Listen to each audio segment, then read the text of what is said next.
Welcome, ladies and gentlemen, boys and girls, children of all ages. I am Sean Anderson, Most Valuable Podcast, and the upcoming segment is from our full Fast Break podcast that we recorded. And if you do want to check out that full podcast, head over to Blog Talk Radio/The Fast Break. You'll be able to find the full podcast over there. But let's now move on to the Bulls. How crazy is that? We waited until the Bulls Bulls game was over. My lord, Bulls lost 104-87. They're up now 2-1 in the series. Looking at this, obviously the big news: Rajon Rondo out for 7 to 10 days, or out indefinitely with a broken right thumb. And now the question is, after losing this game, going 2-0 with Rajon Rondo, and Rajon Rondo playing phenomenally in those first two games, playoff Rondo. Are the Bulls done without Rajon Rondo is the question, because we don't know when he is going to return, because Ricky was freaking out. Not good. Ricky not was good at all. Freaking out that the Bulls even had a 2-0 series lead. I think we all were. Well, hashtag Bulls in 4. So I thought. Now it's hashtag Bulls in 5. Are the Bulls done, Ricky, without Rajon Rondo? Really? You know the same thing I said about the Bucks Raptors? Well, same thing goes for Bulls Celtics. Game 4 will be the decider. If the Bulls can come back, well, probably Game 7 will be if it goes to 7. But if the Bulls go up 3-1, series is over. Give it to the Bulls. If it goes back 2-2, yeah, we're done. I am not feeling confident going into Game 4 because it's one of those things where Rondo, and I feel bad because all season I've been like, yeah, you know what? The team, blah, blah, blah, blah, blah. Wade leaves after declining the option. Oh, and Rondo, it's okay. We can get rid of him after 1 year. But now I'm thinking, no, I want to keep Rondo. I want to keep him because I like what this team looks like with him on the floor, with the passes that he's throwing, with everything, like how this offense moves, with him out on the floor. It's like, I feel like he did. Oh, well, he did one of these. He was driving in the lane and then no look behind the head pass to an open three-point shooter. He's been having phenomenal court vision out there. Been playing like Rondo from 2008 against Derrick Rose out there. I'm happy you've joined the rest of us who've known Rondo as a good player. I knew Rondo was a good player, but it's one of those things he didn't show that early in the season. I don't know if I said this on the podcast or not, but I said that it was bad that the Bulls are making the playoffs because of delusional fans. I'm not saying you're delusional. Hey, no, he's a fan, which is short for fanatic. That's true. You're being a fanatic. Favorite cowherd line there. This is hurting the Bulls. This series, I think it's hurting the Bulls. Yes, it is, because like I said earlier on, this wasn't on the podcast. This was off the podcast. The Bulls winning helps Jimmy Butler's stock. The Bulls winning hurts Jimmy Butler's stock as well, because he's getting so high with them winning that Gar Forman and John Paxson won't trade him away. So it's a thing where I think that was correct before tonight's game. I don't think so. One bad night doesn't make a series. It doesn't make a series, but at the same time, a night like tonight can show, you know what, we don't have to hang on to Jimmy. We can still trade him. Because, I mean, I look at this, and of course there were a lot of things tonight. I don't know why. Like, Rolo only played 21 minutes. Michael Carter-Williams, just put him on the bench and tell him not to get up. We cut off Michael Carter-Williams' hand and attach it to Rondo's. We put him back out on the court, and we see how that works. 23 minutes we played him. I don't get it. Well, because you don't have a point guard. This Bulls, you need to play minutes, somebody. 2 points. I am very nervous now. I'm still saying hashtag Bulls in 5. But I'm nervous heading into Game 4. You know, Rolo doesn't play point guard, right? You know, Robin Lopez can't control the point. Still, I would like him to play more than 21. But we had the Savior campaign. You know, he did play 4 minutes tonight. It wasn't a thing where it wasn't a thing where the Bulls were hurt by any of the bigs. It was because Isaiah Thomas was able to play his game. It was because Isaiah Thomas, he wasn't unreal. I mean, he didn't put up 30 shot 50%. But he close to 50%. Yeah. And I mean, he wasn't like, crazy unreal out there. I mean, it was only a +2 when he was out on the court. But the thing is that you had more openings for guys like Al Horford. You had more openings for guys like Avery Bradley. You had more openings for Jay Crowder, because at least Isaiah, he was able to get the ball to these guys. And that wasn't possible with Rondo on the court, because Rondo at least is lengthy. He's such bigger. A nuisance. He can put a body on Isaiah Thomas. And he closes those passing lanes so quick. And Rondo was known as a great defender, early on in those Celtics games. And we were talking about when tries. He goes all in. That's why the last game he played, he had 5 steals. I mean, he really is one of the smartest guys in basketball. And I think that one game of watching him not play kind of makes you reevaluate, how much of an impact he's had on this Bulls team, and seeing just the entire, we're a different team without him not on the court. Our offense is not nearly as dynamic with him out there. He knows how to move the ball around. He knows how to get the right guys involved at the right time. And without having that floor general, it's just, we're a shittier version of the Bulls. And we don't deserve that 8th seed, pretty much. And Rondo's ability at least opened up three-pointers for Jimmy Butler and D. Wade. Those guys he got everybody looks. Those guys aren't deadly three-point shooters, but you look at last year in the playoffs, D. Wade was able to get some open three-point shots because of Goran Dragic. And he hasn't been able to have a point guard like that for a long time. I mean, LeBron was a phenomenal player, no shit, but he wasn't a guy that was going to be setting up D. Wade for three-pointers. He wasn't a guy that was going to set up D. Wade for big-time shots. You look at 2009, you look at 2005, though, where D. Wade was creating those shots by himself. He was going to hit 40% from three. He was going to hit near 40% from three. And then when you see a guy where he's just sitting on the outside, Goran Dragic is able to open shots. Hassan Whiteside is able to dish it out from the post. You look at when Rondo's in there as well. I mean, you see Rondo open those lanes for D. Wade as well. D. Wade only had 1 3 in this game, and he missed it.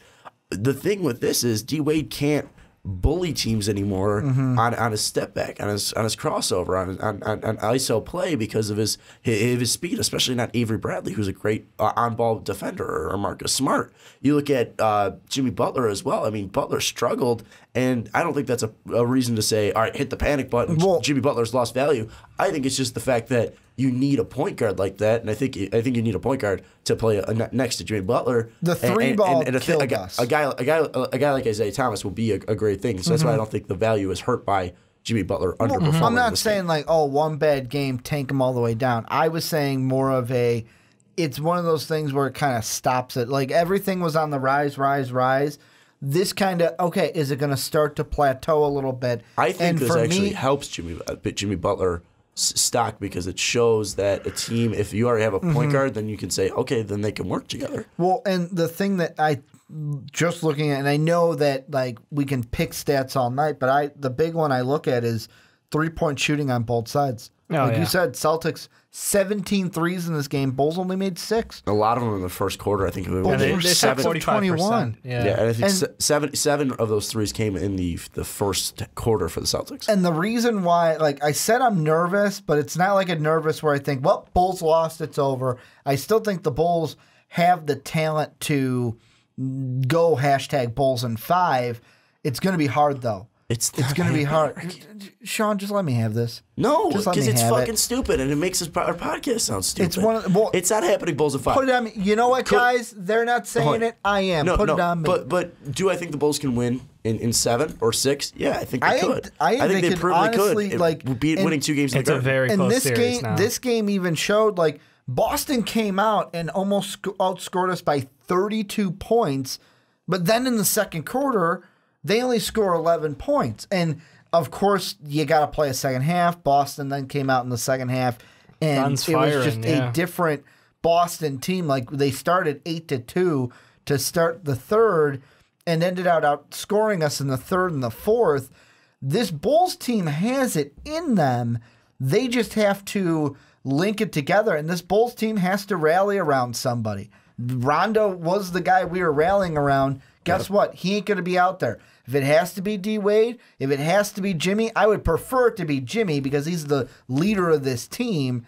But when I see my lead player go 7 of 21, 0 of 4 from 3, and only have 14 points and go -27, I look at that and go, what the fuck? I think the biggest question, the biggest worry is I want to see how many, if there was hockey assists in basketball, how many assists Isaiah Thomas would actually have. Yeah, hockey assists would be interesting, but he had 9 tonight, but look at the assists overall, 34 to 14. But then I wonder how many times Isaiah was the guy who passed it to that guy then who got the assist. I understand. It makes this look even worse. Yeah, you see Al Horford have 6 assists. Well, then you're thinking, all right, Isaiah drove in, dished it out to Al Horford, then found a guy like Avery Bradley who had 4 of 6 from 3. So I'm thinking, there was a lot of ball movement, and that was started because, like we said, the lack of Rondo. So going back to the original question, can the Bulls survive without Rajon Rondo practically? Yes, but it's a lot harder. we'll get Technically, they can survive, but it's going to be a lot harder than it was. We'll get to how, and I'll let you explain how. I just don't think it's possible because I look at this, and we go back to the regular season. We saw what Isaiah Thomas was able to do. We saw what he was able to do in the fourth quarter. He wasn't playing, the best point guards every single night. He was able to take some breaks. He was able to go off of that. And you also look at the guys that he was, when he going up against the Cavs, he's going up against a guy like Kyrie Irving, who's not known for his defense. Rajon Rondo once was. And Rajon Rondo, again, like we said, he's a guy that can jump passing lanes. He's a guy when he's motivated, he could be a great defender. Mm-hmm. I just look at this and I say I don't see anybody who can match up defensively with Isaiah Thomas. Outside of Jimmy Butler, but I don't think they're going to put Jimmy Butler on him. That's what that's what I'm going to say. That's what I think you got to do. It's just long term that burns down Jimmy Butler, which is the problem, which is what we saw tonight, was Jimmy being moved on him meant Jimmy was less efficient offensively because he was getting worn down. I know that's like a little knock for conditioning, but honestly, the biggest thing is just you have to make Dwayne Wade your point guard. You have to pull Jerian Grant out of that rotation and put Zipser in at your 3 and let Jimmy play the 2, and that, or even Zipser at the 2. I don't even care at that point. Mm-hmm. You just need to have someone who is a veteran who knows how to run this offense with the ball in their hands. You can't let these inexperienced, garbage, dumpster backup point guards run this team because they can't. They've proven they can't all season, and what we saw was when Rondo wanted to be there, Rondo was phenomenal, and he knows how to run the team and almost gained more than doubled in in assists while winning by 15 rebounds, and we still get blown out. Are you kidding me right now? That's a piss poor performance across the board. And I can't believe that a team who has many extra chance points as we should have gotten that game lost. And it lost by this wide of a margin. It really just shows that how dynamic the offense of the Celtics was tonight because they weren't impeded, and how awful the offense of the Bulls was because they didn't have a floor general. And that's the thing, too. You go back to the rebounding, and the Celtics still got out-rebounded by a mile. 37 rebounds compared to 52. 15 offensive boards for the Bulls. You look at 5 from Felicia off the bench. You look at 4 from Robin Lopez, and then guys scattered in. Michael Carter-Williams had one. Laverne had one. Zipser had one. Portis had one. Butler had 2. That's something where you still can expose that part. That part's still there. It's not like the reason with Lopez getting he had 13 in the first 2 games, so that was 17 in 3 games. 17 offensive rebounds in 3 games is utterly ridiculous for a guy. I mean, that's 5 a night, over 5 a night. 5 offensive rebounds a night. It's ridiculous. It's almost what Al Horford was doing throughout the whole season. It's 6.8 rebounds per game. This is offensively. You're still getting that, but again, it's the floor general, and the lack of a floor general is hurting. I think you go to a lineup where D. Wade plays your point, Jimmy Butler plays your shooting guard, Paul Zipser plays your small forward, and then you obviously still have Lopez and Mirotic. But that's the thing where can Zipser do what he did this night again? Can he go 3 of 7, 2 of 5, grab 6 boards and put up 10 points? Can he do that consistently? Or is he going to fall off? Is he going to shoot worse? If he gets more shots, will he hit them at a consistent rate? Well, the thing is, it's like they have that 3-man swing of one of these guys needs to step up. It's either Zipser, Mirotic, or Portis. One of those 3 guys can play up, and then we're fine. The problem is that worked when we had Rondo. Mm-hmm. Now that Rondo is not there, we need 2 of those guys to step up every night, and I don't think that'll happen. I think that's asking for a lot out of guys who don't have a lot of playoff minutes under their belt. They're very Mirotic is a very swing player, so if he gets hot, he's great. If he's not, he's not. And it's seemingly going the same way and less extremes for the other 2. Defend the Bulls here, Ricky, because we're kind of trashing them right for now. Me, I look at, and I honestly still think that without Rondo, although it's not like when I said after game 2, #Bulls in 4, I honestly thought with everything that the Bulls could sweep this series. With how they've played after 2, I was about 90% confident that we could sweep the series. Yep. I still think that this Bulls team can win in 5, but it's more of a 65% confidence. This team is still good. Yes, Rajon Rondo is a huge loss, but this is what the playoffs is, and it's exactly what you guys talked about. We have to figure out who needs to get moved around. Maybe it's something where, like you said, D. Wade's your main ball handler on offense, but then Jimmy, the reason why he's not the main ball handler and D. Wade is because we're going to stick Jimmy on Isaiah Thomas, and he's going to basically, Jimmy, go to work on defense and shut down Isaiah Thomas and make sure he has games where he turns over the ball 5 times and only has 2 assists. What lineup is going to get them to win 5 games?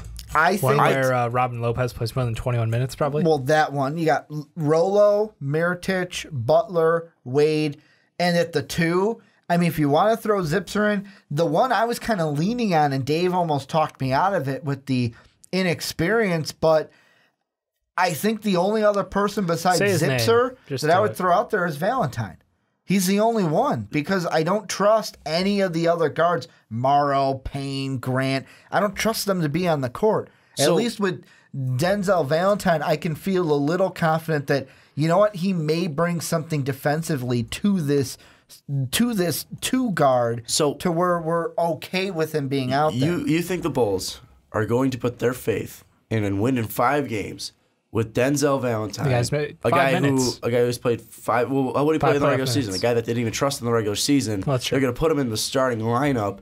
I would put Zipser in and then increase Denzel's minutes a little bit. I wouldn't just throw him in. Zipser's going to go from 23 to 27. You're going to increase his minutes. A guy that struggled from the field today.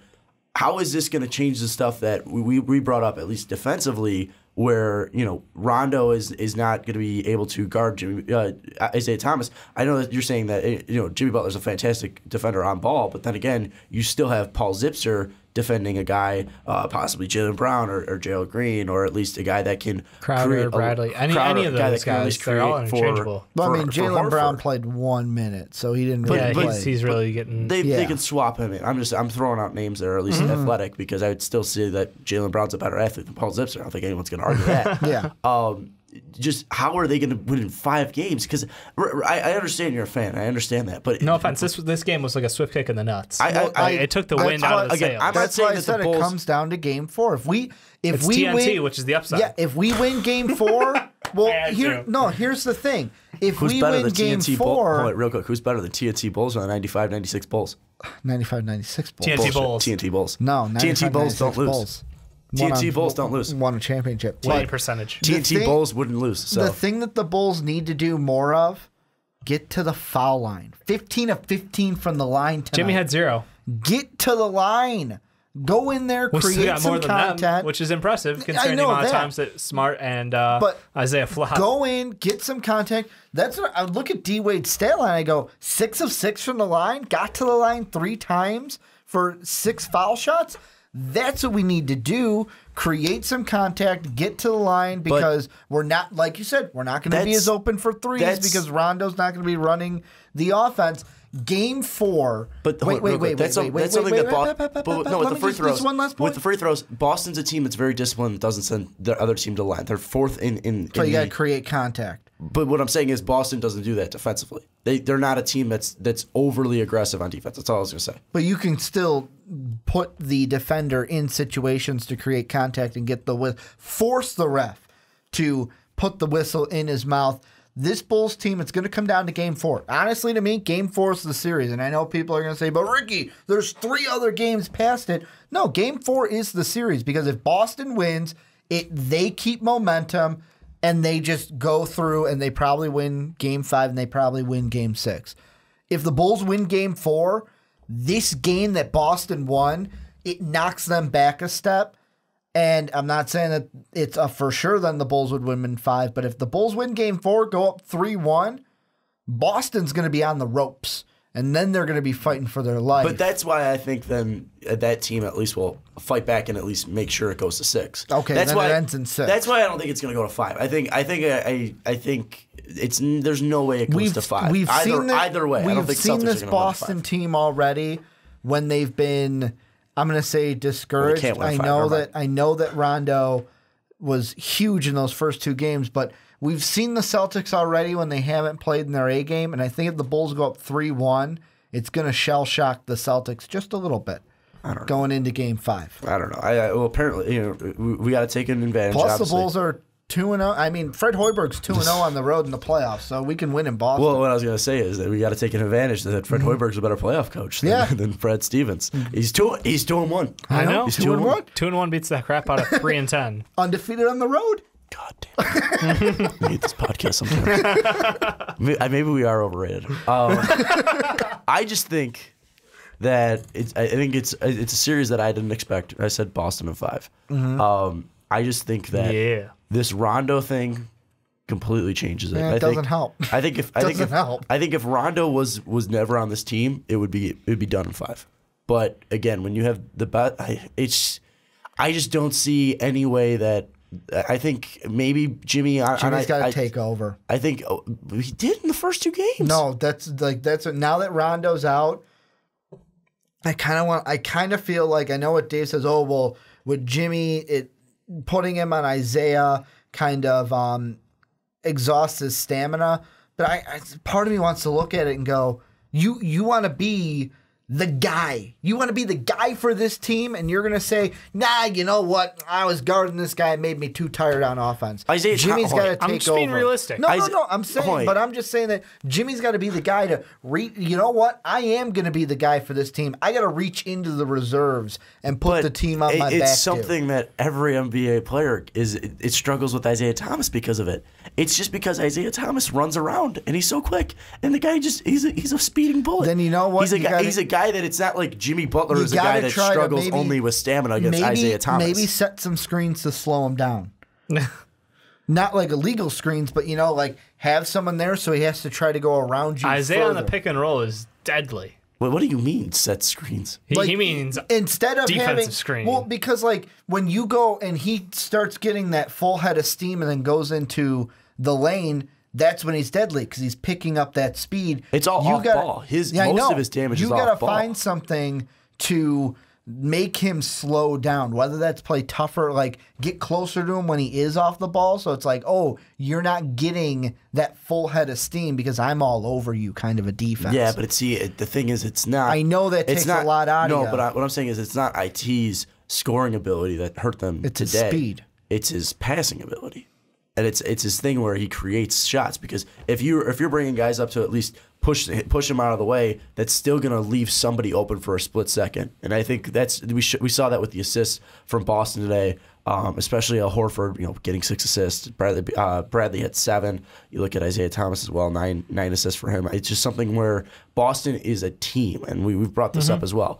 Bulls have the best player in Jimmy Butler, but Boston's a team, and they're going to work on whoever is open is going to take the shot. As IT can take over late in the 4th, but at least early on, they're a team that will kill you with their speed early, and you might not even be tired, but it's going to be like pass, open. And then it's nothing about speed or stamina. It's just something that Isaiah Thomas. It's good ball movement. They're a team, and that's something that Brad Stevens really is proving why he's one of the best coaches in the NBA, is because he can set this up and hide the flaws in this team. Who's got the better playoff record, Dave? I think the ways 2-1. I think the ways that Boston can win are exactly how they play did today. Like you did tonight. It's just as long as you're getting open shots and you're moving the ball, you'll be able to win. Well, you got to hit at least for the ball. I think, but open shots are open shots. They're going to fall at some point. I don't think what they shot 47%, 45% from 3. If that goes down to 38, they still win this game.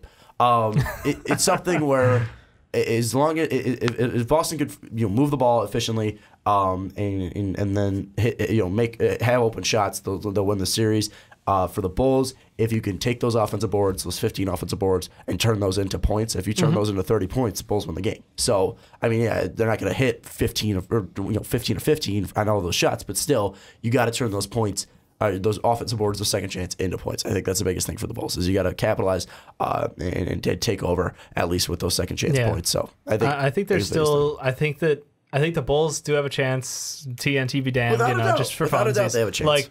But here's the thing. So I'll give Ricky the credit. They go up 3-1, and then we get in a 3-1 situation, which we're all famous for. Right now, it's been memed to death. But think about it, and I'm quoting Reddit here on this one. But 3-1 history: OKC over Golden State. Oakland inherited the 3-1 curse. Warriors blew a 3-1 lead to the Cavs. Cavs, you know what happened in Cleveland versus Cubs, so now it's in Chicago. Chicago Bulls are going to blow a 3-1. Well, you've also got, it's going to Boston. You still got Hillary blew a 3-0 lead. You got the Falcons blew a 3-1 lead technically in the Super Bowl. If we're also looking at that, Chicago's the Blackhawks are the most recent team to play in the playoffs, and they didn't even have a lead. Yeah. So there you go. I'm just saying, the 3-1 is coming. I hope so. It's coming back. Hope not. I hope it's coming back around to the NBA. I hope not. Anyways, Tell us what you think of the Bulls and Celtics series down below. We know Riley's a big Celtics fan. Probably going to be yelling at Ricky saying Bulls in 5 down in the comments down below. Hashtag Bulls in 5. Yeah. I think I hate that more than what's up, what's up. Tell us what you think in the comments down below. Also, don't forget to like this video. Thank you. Oh, shit. Oh, it's just one of our videos scared me a little bit. Don't forget to check out that one. And also don't forget to check out patreon.com/mostvaluablepodcast. But thank you so much for watching. We'll see you next time.